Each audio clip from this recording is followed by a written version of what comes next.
good morning හැමෝටම. ඔන්න අදත් වැඩ පටන් ගන්න තමයි හදන්නේ. ඉතින් ඊයේ try කරා එයාපෝට් එකට යන්න. ඉතින් එයාපෝට් එකට යන්න බැරි වුණා. ඉතින් අදත් ආවව සුපුරුදු පරිදි කොල්ලු පිටිය ඉඳන් ඔන්න වැඩ පටන් ගන්න තමයි හදන්නේ. right එහෙනම් අද බලමු මොකද වෙන්නේ කියලා. ඔන්න හයරයා වැටෙනවා. හැබැයි pick up location එක දුර වැඩි. කිලෝමීටර් 11යි. කිලෝමීටර් 4කින් තමයි pick up කරන්න තියෙන්නේ. අපේ නම අපි බලමු එහෙනම් හොඳ හයරයක් අරගෙන මං වලව හම්බෙන්න එන්න. ඔන්න ගයිස් ඉතින් උදේ ඉඳන් ඉඳලා දැන් වෙලාව වඩ වෙන 2යි කාලයි. ඔන්න පොඩි හයරයක් වැදුනා. ඉතින් මම බැලුවා දැන් ලොකු හයස් හම්බෙන්නේ නැති නිසා, ලොකු හයස් වැටෙන්නේ නැති නිසා පොඩි හයස් ටිකක් දුවන්න. ඉතින් බලමු කිලෝමීටර් 1.1කින් ගන්න තියෙන්නේ. ගිහිල්ලා බලමු එහෙනම් මොකක්ද තත්ත්වය කියලා. ඉතින් මාර රස්නයක් තියෙන්නේ අද. රයිට් එහෙනම් අපි යමු. ගයිස් ලොකේෂන් එකට ආවට පස්සේ කස්ටමර් දාලා තියෙන ලොකේෂන් එක නෙමෙයි වෙන ලොකේෂන් එකක තමයි කස්ටමර් ඉන්නේ. ඔන්න ඔකයි ප්‍රශ්නේ. ඉතින් කස්ටමර්ස්ලා අනිවාර්යෙන් ඒ කියන්නේ ගානක් යන්න කවුරු හරි ගන්නවා නම් අඩුම තරමේ මැප් එක දාමන්නෙන් ඔන්න ඔය විදිහට ඒ කියන්නේ අපි පික් අප් කරන්න දානකොට මේ ලොකේෂන් දාන්න කලින් තමන්ගේ මැප් එකේ අඩුම තරමේ මෙන්න මෙහෙම තියෙද්දි මෙතනින් ලොකේෂන් එක දෙන්න. දුන්නාට පස්සේ තමයි හරියට අයිඩෙන්ටිෆයි කරගන්නේ. ඊට පස්සේ හයර් එකක් දාන්න. මොකද එතකොට ලොකේෂන් මාරු වෙන්නේ නැහැ, චේන්ජ් වෙන්නේ නැහැ. දැන් ලොකේෂන් එක චේන්ජ් වෙලා මම ගිහිල්ලා කස්ටමර්ට කතා කරලා පස්සේ එයා කියනවා මාව පේන්නේ නැලු අරගයි මේක. ඉතින් මමත් එයාව බැලුවා හොයාගන්න බෑ. ඊට පස්සේ කෝල් කරලා ඔක්කොම කරාට පස්සේ කස්ටමර් හයර් එක කැන්සල් කරා. ඔන්න ඉතින් ප්‍රශ්න. ඔය වගේ ප්‍රශ්න තියෙන. ඉතින් එහෙම කරන්න එපා. මොකද අපි දුරනේ මේ කියන්නේ අපිත් පික් අප් කරන්න එන්නේ ඕගොල්ලන්ගේ හයර් එක දුවන්න. ඉතින් ළඟටම ආවට පස්සේ එක්ක ලොකේෂන් එකක් හරියට කියන්න ඕන. එහෙම නැත්නම් ලොකේෂන් එක හරියට දාගන්න ඕන. මොකද ඔක Google Map එකේ ප්‍රශ්නයක්වත් මොකුත් නෙවෙයි. මොකද ඔයාලා මැප් එක අප්ඩේට් කරන්න නැති එකේ ප්‍රශ්නයක්. ඔන්න හයර් එකක් එනවා. ඉතින් කොළඹ කොටුවට තියෙන. ඉතින් මං පෞද්ගලිකව කොළඹ කොටුව පැත්තට සහ මේ ඔය එතනින් උඩ පැත්තට මට්ටක්කුලේ සයිඩ් එකට සහ ওই පැත්තට මම වැඩි යන්නේ නැහැ. මොකද ට්‍රීවිල් කට්ටියකින් අපිට ප්‍රශ්න. ඉතින් ඒක නිසා මේ පැත්තට යන්නේ නැහැ. දැන් ඔන්න බලන්න ඉතින් කරන්න දෙයක් නැහැ. දැන් ඉතින් ආපහු කොහෙට හරි ගිහිල්ලා වාහනේ පාක් කරගන්න තමයි තියෙන්නේ. මොකද කරන්නේ ඉතින් ඔය වගේ දේවල් වෙනවා. ඔහොම තමයි. ඉතින් මං කිලෝමීටර් 1.1ක් ආවා. දැන් ආයේ 1.1 යන්න ඕන. ඔහොම තමයි. ඉතින් ඔය වගේ දේවල් වෙනවා. එහෙනම් ආපහු යමු අපි කොල්ල පිටිය පැත්තට. වෙන කරන්න දෙයක් නැහැ ඉතින්. එහෙනම් අපි යමු. ඉතින් ගයිස් ඔන්න පික්මි එකක් වැදුනා. මේ දැන් යන්න පික් කරගන්න විනාඩි 4ක් තියෙනවා. කිලෝමීටරකින් තමයි පික් කරගන්න තියෙන්නේ. සීදුවට යන්න තියෙන්නේ. අපි ගිහිල්ලා බලමු කොහොමද කියලා තත්ත්වේ. යමු එහෙනම්. ඉතින් ඔන්න ගයිස් මේ මම සීදුවට එනකන් හයර් එකක් ආවා. ඔයාලට පේනවා ඇති ට්‍රිප් එකේ ගාන 4311ක් වැටලා තියෙනවා. එතකොට පික්මි එකේ මම අද මගේ බැලන්ස් එක තියෙනවා රුපියල් 3679ක්. එතකොට මගේ earning එක වෙන්නේ 3 ඔය ගාන තමයි. ඊට අමතරව Uber එකේ මෙන්න මේ ගාන. අද දවසේ මගේ earning එක 1288යි. ඊට අමතරව කීප දෙනෙක්ම මට කමෙන්ට් කරලා අහලා තිබුණා එයාපෝට් එකෙන් හයර් ගන්න කොහොමද කියලා. ඉතින් අද අපි යමු එයාපෝට් එකෙන් හයර් එකක් ගන්න කොහොමද කියලා බලන්න. බලමු ගිහිල්ලා වැඩේ සාර්ථක වේද නැද්ද කියන්න දන්නේ නැහැ. මේ ෂුවර් කරන්න අමාරුයි. මේ කෙසේ වෙතත් අපි ගිහිල්ලාම බලමු. මොකද මේ try එකක් දෙමු. දැන් ෆ්ලයිට් 3ක් විතර ආවා කියලා දැක්කා ආපු විදිහ. ඉතින් මේ ඒක නිසා මේ අපි ගිහිල්ලාම බලමු මේ මොන වගේ තත්ත්වයක් එයිද කියලා. ෆ්ලයිට් මේ හයර් ටිකක් ගන්න පුළුවන් වේද කියලා. ඉතින් මේ එයාපෝට් එකේ හයර් ගන්න යනවා නම් රුපියල් 300ක් වියදම් කරන්න වෙනවා. 300ක් හෝ ඊට වැඩි ගාණක්. අවමේ 300යි ඈ. මේ හැබැයි ඒක වියදම් වුණා කියලා කිසි ප්‍රශ්නයක් නැහැ. එයාපෝට් එකෙන් අපිට මේ ගන්න හයස් වල ප්‍රයිස් එක පොඩ්ඩක් වැඩි. ඒක ගොඩක් කට්ටිය දන්නවා ඇති. මේ එයාපෝට් එකේ රයිවල් එකෙන් ගන්න හයර් වල ප්‍රයිස් එක වැඩි. එහෙනම් මේ දැන් ඇවරියත් බස් ස්ටෑන්ඩ් එකේ ඉන්නේ. ඉතින් මං කෑම එකක් කෑවා. කෑම රුපියල් 900ක් විතර ගියා කෑම වලට. ඉතින් තෙලුත් ගියව රුපියල් 3000ක. එහෙන් බලපුවම අද දවසේ ඉතින් ලාභයක් නැහැ. දැන් ගිහිල්ලා එයාපෝට් එකෙන් හයර් එකක් ගත්තොත් තමයි ඉතින් ලාභයකට තියෙන්නේ. රයිට්. එහෙනම් අපි යමු. ගිහිල්ලා එයාපෝට් එකට ගිහිල්ලා හම්බෙමු ඇතුලේ. අපි පාක් එකකට දාලා බලමු. එහෙනම් අපි යමු. ඔන්න ගයිස් ඉතින් මේ එයාපෝට් එකේ පාක් එකට දැම්මේ 9 ගානකට. ඉතින් දැන් ඔයාලට පේන ඇති වෙලාව කීයද කියලා. වෙලාව 11:34යි. 11:00මාරයි. ඉතින් 9ට තමයි එයාපෝට් මේ පාක් එකට දැම්මේ. පැය 3ක් ඉන්න පුළුවන්. රුපියල් 300යි. ඊට වඩා වැඩි වෙන හැම පැයකටම රුපියල් 100 ගානේ මෙතනින් ආයෙ කරනවා. ඉතින් මේ හයස් වැටුනේ නෑ මේ වෙනකන්.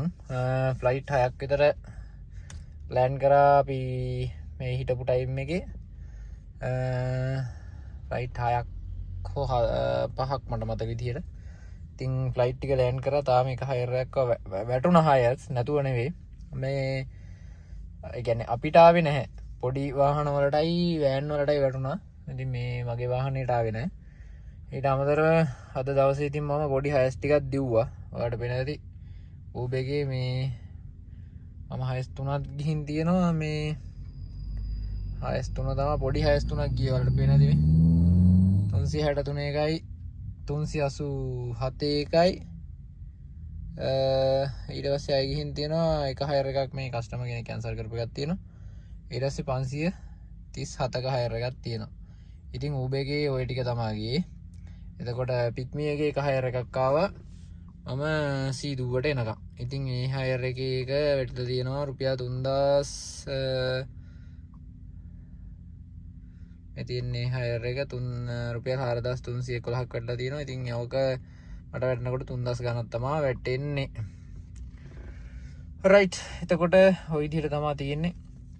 මේ ඔන්න බැලන්ස් එක 0 වුණා එකපාරට. අනේ තියෙනවා මේ. ඉතින් ওই විදිහට තමයි අද දවස ගෙවෙන්නේ. දැන් වෙලාව 11:00මාරයි. 12 විතර වෙනකම් බලනවා මම.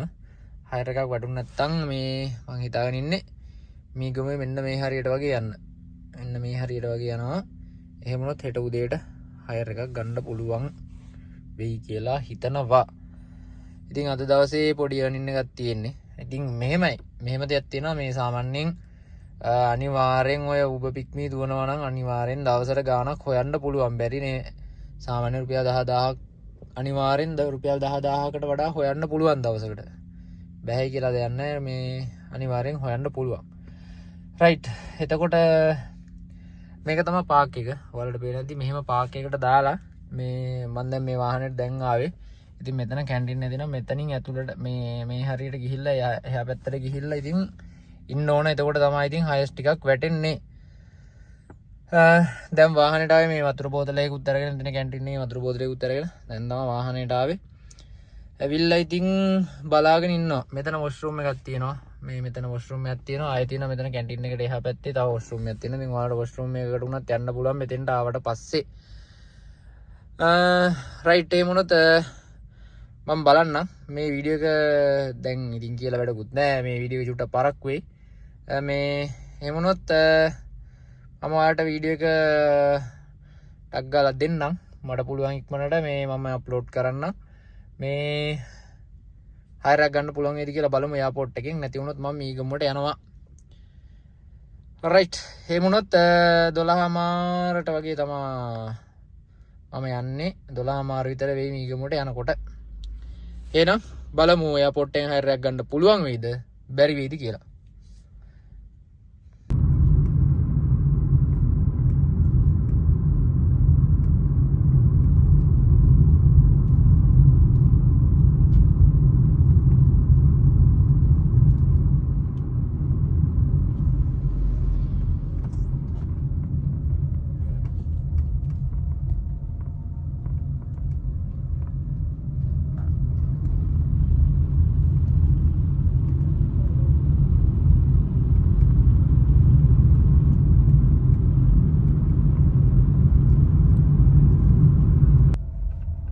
ගයිස් ඔයාලට පේනවා ඇති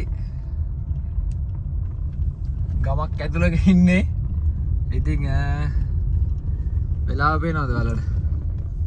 අමින්න පොඩ්ඩක් zoom කරලා පෙන්නන්න ફોකස් කරලා. දැන් වෙලාව පාන්දර 2:45යි. ඉතින් මට එයාපෝට් එකෙන් වැටුණා මහවට හයර් එකක්. ඉතින් ඔයාලට පේනවා ඇති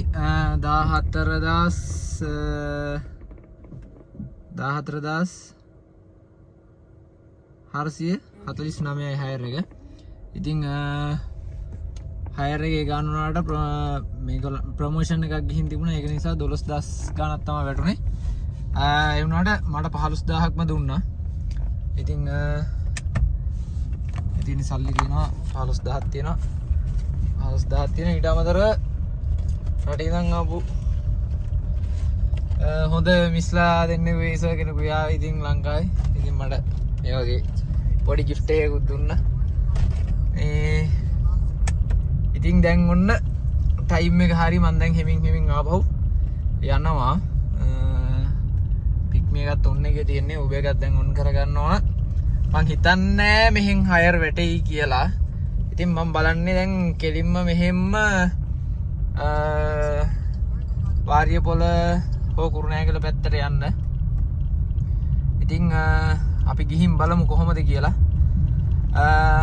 මං බැරි වෙලා හරි එහෙම දෙයක් ඒ කියන්නේ හයර් එකක් ආවේ නැත්තම් මේ ඒ කියන්නේ නැත්තම් අපි බලමු මේ හරියම හයර් එකක් වැටුනොත් එහෙමයි. නැති වුණොත් මම මේ වීඩියෝ එක මෙතනින් ඉවර කරන්න.